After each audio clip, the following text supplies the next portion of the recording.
everybody. This is Keith Gleason, host of Indie Comics Relay and creator of the Mighty Mascots, here with another comic review.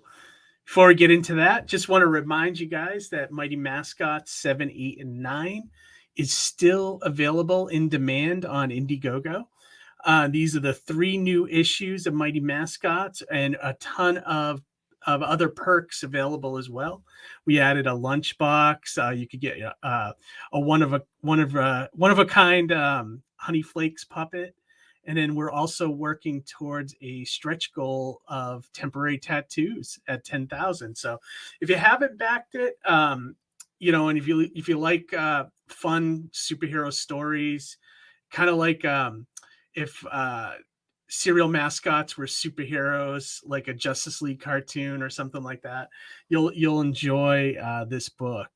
It's very much cut from that kind of formula. So check it out. It's still available and will be available on in demand for a little while as we create the new issues. All right, I am reviewing Night of the Ghoul. This is a Comixology original comic series published by Dark Horse Comics. The creators on this are, the writer is Scott Snyder.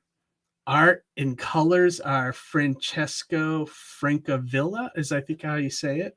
I am horrible at butchering names, but I think that's how you say it. Letters are by And World Design. And looks like there's a couple different covers here. One of them by Francis Manapool and another one by J.H. Williams III. I wish I could see what that one looks like. I really like that dude's artwork. This is Night of the Ghoul. It's a so Comixology, I guess, worked out a deal with Scott Snyder after he left DC Comics and doing Batman and Justice League. And this is, I think, the second series to come out from the contract with Comixology. And it's a horror book. So the first issue, so I'll give you a short summary of it. It's basically,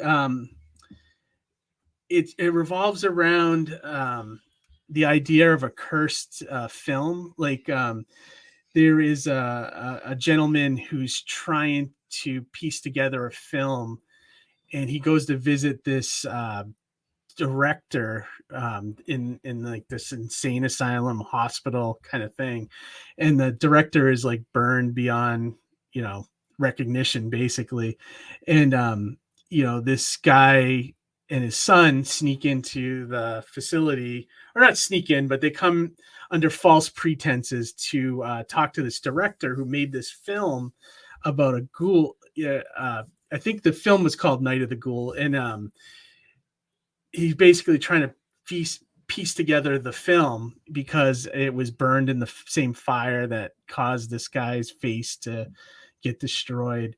And I don't want to go into it too much, but it seems to be about, also about the father and son getting along. And there's also the story cuts between what's going on in the present, but also it actually ends up cutting to pieces of the film.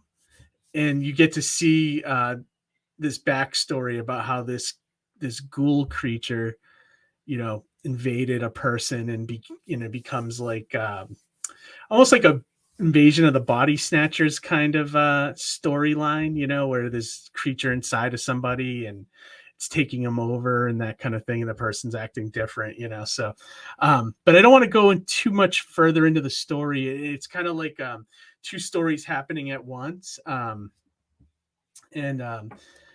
the artwork by Francesco Francavilla, I really like this guy's artwork.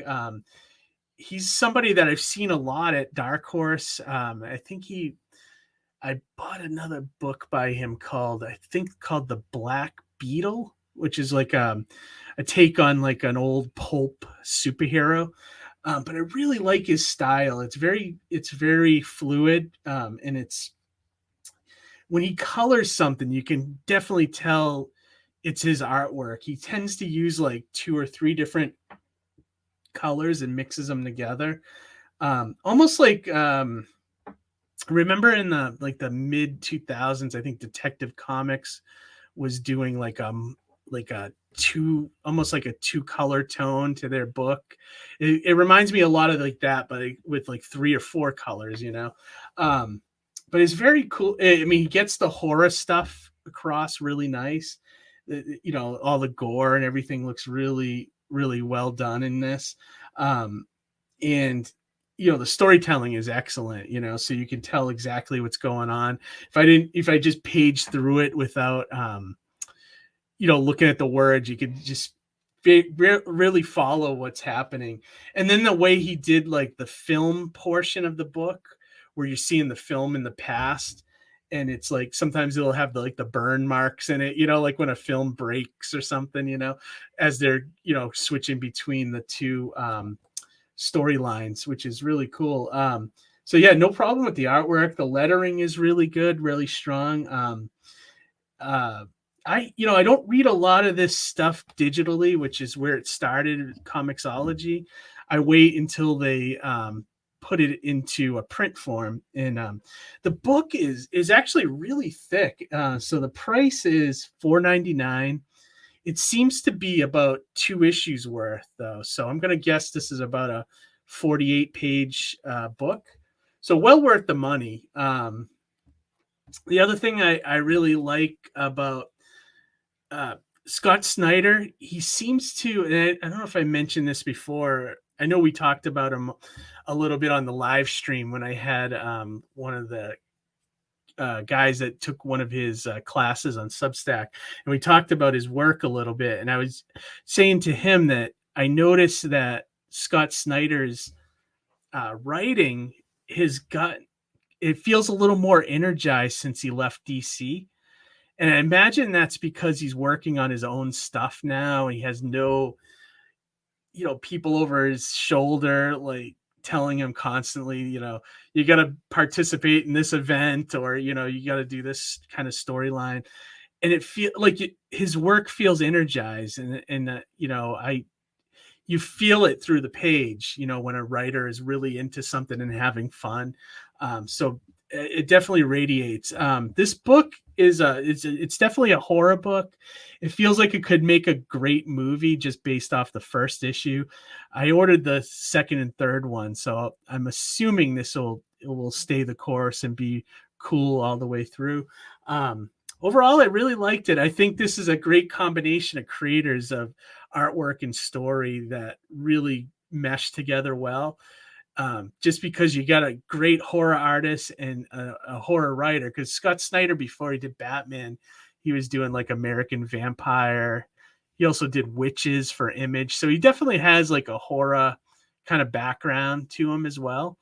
And I definitely like this story better than his last or his first Comixology release, which was called We Have Demons, that he did with Greg Capullo. I think this one is stronger, and I think because the characters seem a lot cooler, the mystery's a lot neater, and I really like the switching between the old film style and the modern day storytelling. It reminds me of like very gothic, like Universal Monster kind of thing going on in the book. So this one definitely gets a recommend from me. And I actually recommend checking out most of Scott Snyder's indie stuff coming out right now.